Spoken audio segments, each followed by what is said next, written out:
Yo, Bakayalo Konoyalo, et oui, on se retrouve pour une petite review de l'épisode 7, saison 7 de My Hero Academia. Et les amis, j'ai kiffé, j'adore cette saison 7 pour l'instant. Mais avant de commencer la review, instant auto-promo bien évidemment. Mon manga Wolfius, disponible légalement et gratuitement sur Manga Draft, je te mets le lien en description. Comme ça tu pourras cliquer dessus et aller voir mon manga directement. Fais-moi un petit retour en commentaire parce que moi je te le dis, c'est un véritable banger, il faut que tu me confirmes ça. Je le répète, mon manga Wolfius, disponible légalement et gratuitement sur Manga Draft. Mais t'es là pour la petite review de My Hero Academia épisode 7 saison 7. Donc c'est parti les amis, on va parler de cette fameuse Himiko Toga. Donc comment déjà elle a fait pour capturer Midoriya? Alors oui, dans le principe, on te dit un sixième sens fait que normalement tu dois savoir sentir le danger, mais en fait c'est pas vraiment un sixième sens, c'est pas comme celui de Spider-Man, parce que comme tu vois, Spider-Man, quand il y a son sixième sens qui se déclenche, c'est par rapport à toutes sortes de dangers qui arrivent autour de lui, et même par rapport à ses proches parfois, parce qu'on se rappelle par exemple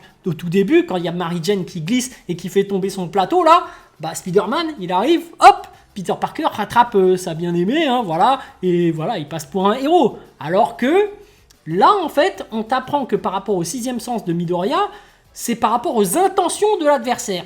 C'est-à-dire que si jamais il y a un accident qui se produit, il y a une brique qui tombe d'un bâtiment et qui tombe sur Midoriya, il n'est pas censé le sentir en fait, parce qu'il n'y a pas d'intention hostile derrière. Parce que les intentions d'Himiko Toga sont pures. Donc en fait, il pue la merde son sixième sens. Non mais il faut le dire ce qui est. En fait, sur tout ce qui est des accidents du quotidien, il se ferait avoir à tous les coups. Et pire que ça en fait, c'est-à-dire que si jamais il y a un ennemi qui fait un coup prémédité, comme son intention n'est plus présente, puisqu'il a prémédité, par exemple, il pose une bombe dans une voiture, et que très souvent, les gens sont à voir, hein, ils montent dans la voiture, donc ça explose, bah en fait, il ne pourra pas ressentir le danger, parce qu'il n'y a plus l'intention derrière de tuer, en fait, puisque c'est déjà disposé et prédisposé à exploser. En fait, le pouvoir de Midoriya, c'est vraiment quand la personne a l'intention de te tuer à l'instant T, elle arrive, elle te met un espèce de coup de poignard là, et donc là, toi tu le vois tout de suite venir, tu vois. Pour Midoriya, c'est ça, c'est dès que l'intention est présente, il arrive à parer le coup.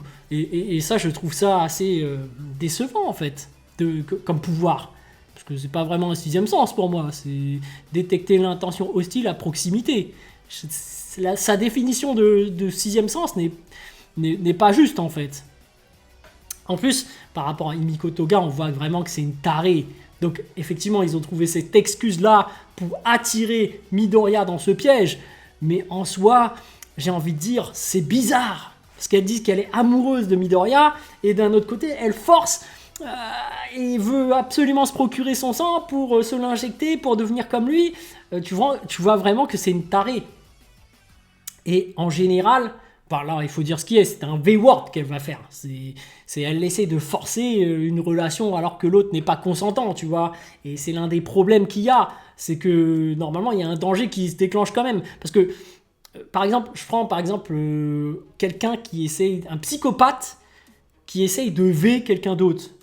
En fait, le problème d'une relation sexuelle, hein, on va dire ce qui est, c'est qu'il faut qu'il y ait un consentement. Donc en général, quand tu vas voir une personne, tu essaies quand même de voir ce qu'elle ressent pour essayer que vous êtes sur la même longueur d'onde, que vous vous coordonnez, que vous êtes en symbiose et que ensuite ça se passe bien. Et le problème d'un psychopathe, c'est que ce psychopathe ne ressent pas d'empathie et ne ressent pas ce que l'autre ressent. Mais dans sa tête, l'autre aimerait bien. Ou même pire que ça, il ne se soucie que de ce que lui ressent. Et c'est ce qui se passe avec Himiko Toga en fait. Elle ne se focalise que sur ce qu'elle ressent, mais pas ce que ressentent les autres. Et c'est ça le problème en fait, c'est que du coup, elle est considérée pour moi comme une psychopathe. Parce que le psychopathe n'a pas d'empathie, du coup ne ressent pas ce que les autres ressentent et ne se soucie que de ce qu'elle ressent. Donc là, quand elle essaye de V-word Midoriya, c'est problématique quand même qu'il n'y ait pas de détecteur de danger, parce que c'est quand même un danger derrière. Elle essaye de l'agresser physiquement, de forcer, alors que lui n'est pas en accord. Lui, il n'est pas du tout d'accord pour ça. D'ailleurs, je me demande si jamais elle atteint son but. Bon, on est d'accord que Midoriya n'est pas d'accord, mais si elle atteint son but, elle se procure du sang de Midoriya et après elle se transforme en Midoriya, il se passe quoi en fait? C'est quoi son délire? Moi j'ai du mal à comprendre. C'est bon, elle est en extase, elle jouit, ah c'est bon, je suis Midoriya ou voilà, usurpation d'identité et après elle commence à foutre la merde avec. Parce que en fait je comprends pas physiquement ou chimiquement même, qu'est-ce que ça lui fait de procurer ça? Et ensuite, une fois que ça se passe, c'est quoi la finalité? C'est voilà, c'est ça. C'est une fois que t'es en Midoriya, t'es transformé en lui, qu'est-ce que tu vas faire en fait? Puisque t'es amoureux de lui, tu vas te toucher toi-même en fait. C'est quoi? C'est quoi? Moi j'aimerais bien savoir. Mais bref, en fait, on est quand même à la place de quelqu'un qui a un problème mental, psychologique, qui est pour moi une psychopathe, qui ne ressent pas d'empathie pour les autres. Et du coup, dans notre société actuelle aussi, bah il y a des problèmes à propos de ça. C'est qu'il y a des gens qui subissent des traitements, donc ils vont voir un psychiatre, ils bouffent des médicaments. C'est très compliqué parce qu'il n'y a pas vraiment de science exacte à ce niveau-là. Parce que souvent, c'est des cerveaux qui se sont mis à déconner, tu vois. Donc en fait, ces gens-là sont abandonnés par la société, mais quand ils sont sous traitement, je ne sais pas si ça améliore tant que ça. Parce qu'au final, on leur donne des médicaments et finalement, ces gens-là sont isolés dans un coin.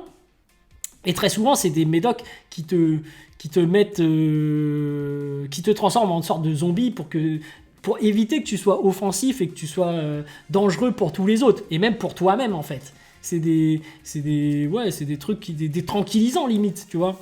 Enfin bon, après, je m'y connais pas trop en médecine, psychiatrie, hein. C'est pas moi le spécialiste, hein. Faudrait voir au sein d'un psychiatre. Mais c'est vrai que le cas de Himiko Toga est particulier parce que c'est une vilaine, mais qui a des problèmes psychologiques et qu'il faut un traitement particulier de psychiatrie. On n'est pas dans un cas de vilain qui mérite sanction. Tu vois, parce que même dans notre société actuelle, il y a des criminels qui commettent des meurtres, qui sont des vilains, qui méritent des sanctions et d'aller en prison. Mais pour les gens qui ont des problèmes psychologiques, de psychiatrie, hein, des psychopathes, eux ne vont pas en prison. Ils vont directement en psychiatrie pour avoir un traitement. Tu vois, ceux qui ont des problèmes mentaux ne sont pas traités de la même façon que des criminels. Et Himiko Toga fait pour moi partie des psychopathes. Ne fait pas partie des criminels, des vilains.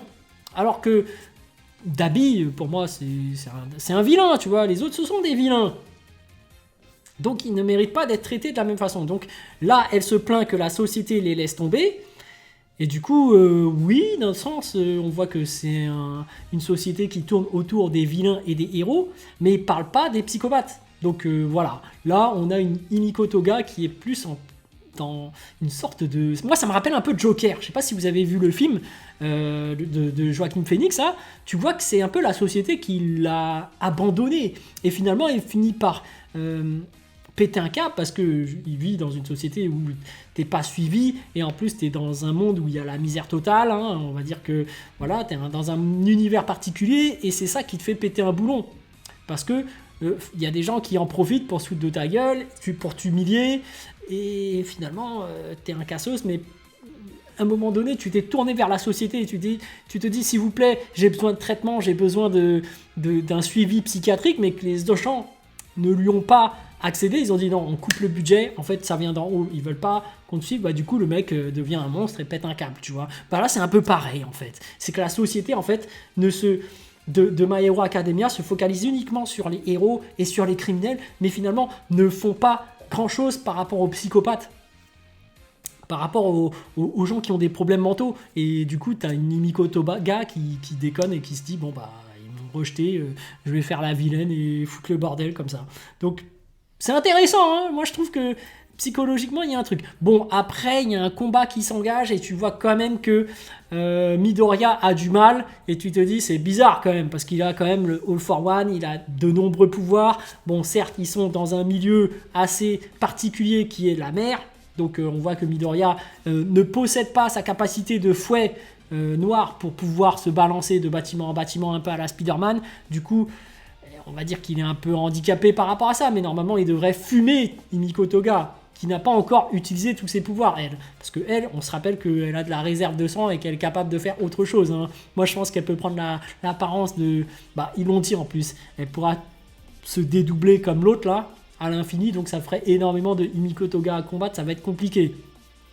Mais bref, finalement, c'est Ochako qui va se battre contre Himiko Toga. Donc on sait très bien aussi que très souvent dans les shonen, quand il y a des bastons entre femmes, tu vois, enfin quand il y a un ennemi qui est féminin, malheureusement très souvent on lui met un adversaire féminin.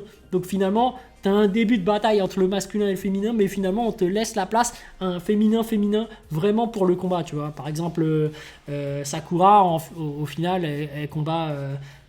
ah non, quoique, j'ai rien dit, elle combat Sasori, mais bref. À ce niveau-là, pour Ochako, on sent qu'elle va quand même tenter d'aller au plus profond pour comprendre Ochako. Et je me demande comment ça va finir, parce qu'au final, c'est quand même une psychopathe. Et cette psychopathie s'explique par rapport au pouvoir de l'alter qu'elle a. Parce que du coup, comme elle a une appréciation totalement différente du sang, qui fait que son appréciation du monde devient complètement différente par rapport à ça, et on l'avait vu précédemment parce que elle disait que j'avais envie de tuer un oiseau, d'injecter son sang dans mon bide ou je sais pas quoi. Tu sens que c'est vraiment l'alter qui est au cœur de son comportement et qu'en plus qu'elle a grandi avec.